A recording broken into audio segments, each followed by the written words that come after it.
Quelquefois, tu ne comprends pas ce qui se passe. Tu sais que tu n'as rien dit de grave ou bien tu n'as rien fait de grave à une personne, mais la réaction de la personne est disproportionnée. Que la personne explose. Puis tu te demandes, ah, qu'est-ce que j'ai bien pu dire de grave? Qu'est-ce qui se passe? Pourquoi est-ce que la personne réagit avec autant de violence? Qu'est-ce que j'ai fait? Si tu es dans ce cas, je vais te dire quelque chose, je vais t'expliquer. Ce n'est pas ta faute.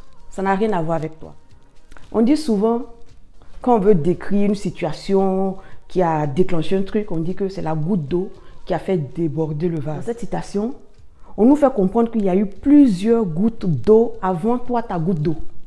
Sinon, ta goutte d'eau n'aurait pas fait déborder le vase. Une seule goutte d'eau ne peut pas faire déborder le vase. Donc, ce que tu dois comprendre quand tu te retrouves en face d'une personne qui réagit de la sorte, c'est que la personne est en train de traverser quelque chose qui n'a rien à voir avec toi. Les autres gouttes d'eau, là, ce n'est pas toi qui as mis ça dedans, dans son vase. Ok? Il y a quelque chose qu'on appelle le déclencheur. Je n'ai pas envie d'utiliser les thèmes techniques, les thèmes académiques. Donc, il y a quelque chose qu'on appelle le déclencheur. Le déclencheur, ce n'est pas la dernière goutte d'eau. Non, c'est la première goutte d'eau. C'est la première goutte d'eau.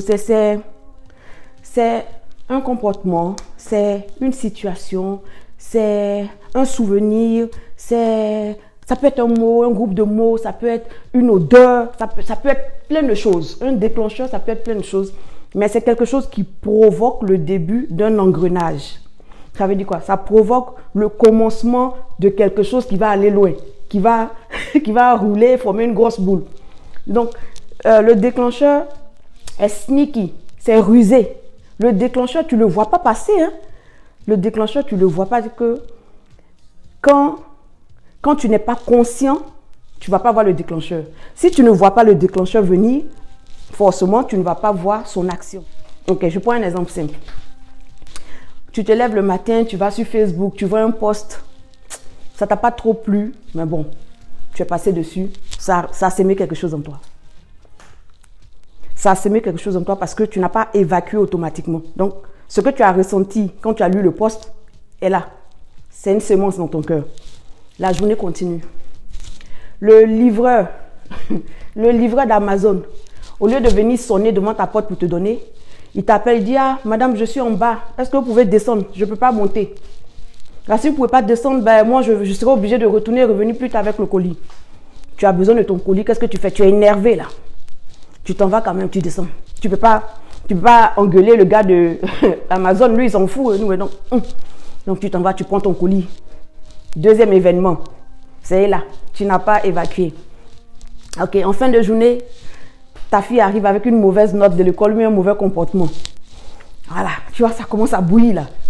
Mais sauf à, tu gères un peu, tu ne te laisses pas aller. La journée est passée, tu n'as pas évacué, c'est là.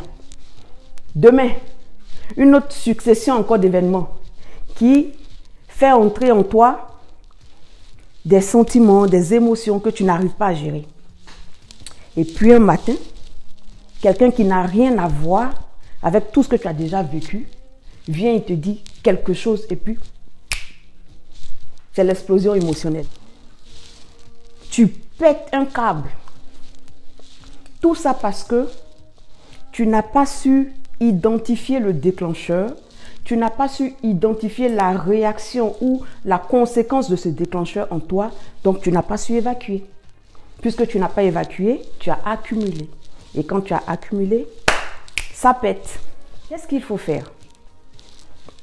La maîtrise de soi, ça s'apprend. Tu peux prier si tu es croyant, c'est une très bonne chose. Mais la pratique, l'expérience t'aide. Parce qu'il y a beaucoup qui prient, qui pètent les plombs tout le temps, qui n'arrivent pas à se maîtriser. Alors, qu'est-ce qu'il faut faire? La Bible nous dit, veillez, soyez sobres, car l'ennemi rôde. C'est ce que la Bible nous dit. Et moi, je dis souvent, il faut veiller sur tes pensées. Il faut être présent dans ta vie mentale. Il faut être actif, éveillé, conscient du trafic du flux de tes pensées, au niveau de tes pensées. Je dis toujours, sois comme un homme assis devant la porte de ses pensées. C'est quand tu es assis devant la porte que tu vois ce qui sort ou ce qui entre. C'est de veiller sur tes pensées. Et quand tu connais la vérité, tu vas comparer ces pensées-là à la vérité que tu connais. Si une pensée n'est pas identique à la vérité que tu connais, automatiquement tu la fous dehors. Automatiquement tu la chasses. Tu dis non, je ne veux pas héberger une telle pensée. Non, ça ne correspond pas à ma nature. Je ne veux pas. Ça s'en va. Ça s'en va. Il faut que tu apprennes à être conscient de ce qui se passe en toi. Parce que c'est ça le plus important.